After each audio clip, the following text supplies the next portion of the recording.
మన ప్రభువును రక్షకుడునైన యేసుక్రీస్తు నామమున మీకు శుభములు. ప్రియులారా, మీరు క్షేమమే కదూ? మీరు క్షేమంగా ఉండాలని, వర్ధిల్లుచూ ఉండాలని దినదినము మీకోసం ప్రార్థన చేస్తూ ఈ హోప్ ఫర్ టుడే సందేశాలు మీ కొరకు అందిస్తూ ఉన్నాం. ఈరోజు ఈ హోప్ ఫర్ టుడే సందేశము కొరకు కీర్తనల గ్రంథము 4వ కీర్తన 8వ వచనం చదువుతున్నాను. 4వ కీర్తన 8వ వచనం.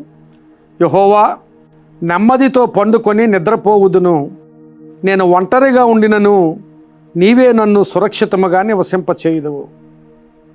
యెహోవా, నెమ్మదితో పండుకొని నిద్రపోవుదును, నేను ఒంటరిగా నుండినను నీవే నన్ను సురక్షితముగా నివసింపచేయుదువు. ఈ కీర్తన దావీదు రాసిన కీర్తన. ఈ కీర్తనలో దావీదు అంటాడు, నేను నెమ్మదితో పండుకొని నిద్రపోవుదునని. ఈ దినాన్ని చాలామంది జీవితాల్లో ఈ నెమ్మది, నిద్ర కరువైన స్థితి కనిపిస్తూ ఉంది. సమస్య ఏదైనప్పటికీ కొన్నిసార్లు సమస్య చిన్నది కావచ్చు, కొన్నిసార్లు సమస్య పెద్దది కావచ్చు. అయినప్పటికీ ఆ సమస్యలను జ్ఞాపకం చేసుకుని నెమ్మది లేని స్థితి, నిద్ర పట్టని స్థితి. ఈరోజు ఒకవేళ అలాంటి స్థితి నీకుంటే నీ కొరకే దేవుడు ఈ మాటలు పలికిస్తున్నాడు. ఒకవేళ సమస్య కుటుంబంలో సమస్య కావచ్చు, ఒకవేళ కుటుంబంలో సమాధానం లేని స్థితి కావచ్చు, బిడ్డల నిమిత్తమై వేదన కావచ్చు, యౌవనస్తులకు భవిష్యత్తును గూర్చిన భయం కావచ్చు, ఆర్థిక సమస్యలు కావచ్చు, ఆరోగ్యంలో విపత్కరమైన పరిస్థితులు కావచ్చు. ఏదైనప్పటికీ ఆ పరిస్థితులను బట్టి హృదయంలో నెమ్మది లేని స్థితి, ఆ నెమ్మది లేని స్థితిని బట్టి నిద్ర పట్టకపోవడం. ఆ కీర్తన జాగ్రత్తగా గమనిస్తే ఆ కీర్తనకారుడు దేవుని మీద అచంచలమైన విశ్వాసాన్ని పెట్టుకుని, అచంచలమైన నమ్మకంతో ఆ మాటలు రాస్తున్నట్లుగా మనం చూడగలం. నెమ్మదితో పండుకొని నిద్రపోతాను, నేను ఒంటరిగా ఉండినను నీవే నన్ను సురక్షితంగా నివసింపచేస్తావని దేవుని మీద అపారమైన నమ్మకాన్ని ఆ మాటల్లో ప్రదర్శిస్తున్నాడు. నేను ఒంటరిగా ఉండినను నీవే నన్ను సురక్షితంగా నివసింపచేస్తావు. దేవుని వాక్యంలో దేవుడు మనకు కోట, మనకు దుర్గము, మనకు ఆశ్రయము, మన దాగుచోటు, ఇలాంటి ఎన్నో మాటలు దేవుని గురించి మనం చదువుతూ ఉంటాం. మనం ఆ మాటలు ధ్యానం చేస్తూ ఉంటాం. ఆయన దాగుచోటు, ఆయన ఆశ్రయము, ఆయన మన దుర్గము, ఇలాంటి మాటలు మనం వినినప్పుడు ఆయన చాటున మనకెంతో భద్రత, ఆయన చాటున మనకెంతో నిశ్చయతతో కూడిన ఆశీర్వాదం ఉన్నదని మనకు అర్థమవుతుంది. అలాంటి నిశ్చయతతోనే దావీదు మాట్లాడుతున్నాడు,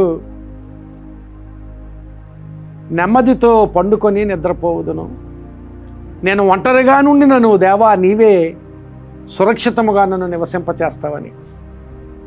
ఆ నివసింపచేయదు అన్న మాట దగ్గర ఇంగ్లీష్లో డ్వెల్ అని ఉంది. డ్వెల్ అంటే కేవలం ఉండడం, లేకపోతే నివసించడం అని మాత్రమే కాదు. డ్వెల్ అనే మాటకు మరొక అర్థం ఏమిటంటే దేని మీదైనా చాలా తీవ్రంగా మన దృష్టిని కేంద్రీకరించి ఉన్నప్పుడు మనము we are dwelling on that particular thing అని చెబుతాం. అంటే ఆ విషయం మీద దృష్టిని కేంద్రీకరించి ఉంచాం, ఆ దృష్టి మీదే ఫోకస్ పెట్టి ఉంచామని. నిజంగా దేవుని మీద అలాంటి ఫోకస్, దేవుని మీద అలాంటి దృష్టి ఏది ఏమైనప్పటికీ కూడా ఆయన చేతుల్లో నాకు భద్రత ఉంది, ఆయన సన్నిధిలో నాకు భద్రత ఉంది, ఆయన చాటున నేను బ్రతికేయగలను అనే విశ్వాసం నీకుంటే సమస్యలు ఏమున్నప్పటికీ కూడా. అక్కడ కీర్తనకారుడు ఆ కీర్తనలో దేవునికి వ్యతిరేకంగా తిరిగిన వారి గురించి కూడా మాట్లాడుతున్నాడు. అలాంటి స్థితిలో కూడా ఒక నిశ్చయితతో కూడిన విశ్వాసం, నిశ్చయితతో కూడిన భద్రత దేవుని పట్ల కలిగి ఉండి, అలాంటి విశ్వాసం కలిగి ఉండి మాట్లాడుతున్నాడు.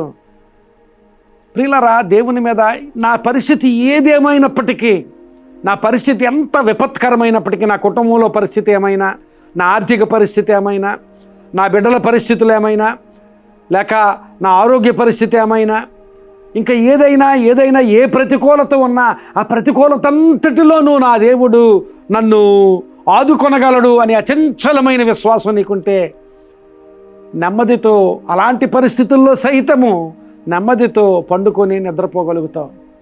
నెమ్మదితో పండుకొని నిద్రపోవడం అంత ఆశీర్వాదం మరొకటి లేదు ప్రియులారా, గమనించాలి. ఆశీర్వాదం అంటే ధన సంపద, ఆశీర్వాదం అంటే మనకు సంపాదన, ఆశీర్వాదం అంటే పేరు ప్రఖ్యాతులు, అవి మాత్రమే కాదు. అవి కొంతవరకే ఆశీర్వాదం. కానీ అవి ఉన్న వాళ్ళలో చాలామంది ఈ రోజున నెమ్మది లేక నిద్ర పట్టక కొంతమంది అయితే ఆత్మహత్యలు చేసుకుంటూ ఉన్నారు. ఈ దినాన్ని నిజంగా దేవుని మీద నీకు అచంచలమైన నమ్మకం, విశ్వాసం ఉంటే ఏ ప్రతికూలత వచ్చినా, ఏ ఆటంకం వచ్చినా, ఎలాంటి విపత్కరమైన పరిస్థితులు ఎదుర్కొనవలసి వచ్చినా, అలాంటి వాటన్నిటిలో దేవా నీవే నన్ను సురక్షితంగా నివసింపచేయువాడవు అనే విశ్వాసంతో, అలాంటి నిశ్చయతతో నీ పరిస్థితులన్నీ దేవునికి అప్పగించి నీ భారము యెహోవా మీద మోపుము, ఆయనే నిన్ను ఆదుకొనును అన్నట్లుగా నీ భారాన్ని ఆయన మీద మోపి, ఆయన ఉన్నాడు, నాకు ఏ చింత లేదు అని ఆయన మీద భారాన్ని మోపి నువ్వు జీవితాన్ని ముందుకు నడిపించుకుంటే దేవుడు తప్పక ఆ విపత్కరమైన పరిస్థితుల నుంచి విడుదల కలిగి చేస్తాడు.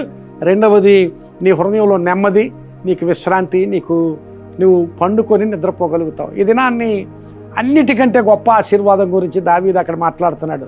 దేవా, నేను నెమ్మదితో పండుకొని నిద్రపోవుదును, నీవే నన్ను సురక్షితంగా నివసింపచేస్తావు ప్రభువా అని దేవుని మీద నమ్మకంతో అలాంటి అనుభవాన్ని చూపిస్తున్నాడు. ఈ రోజున నిజంగా ఒకవేళ ప్రతికూలమైన పరిస్థితులు మనకు ఉండవు అని నేను చెప్పను.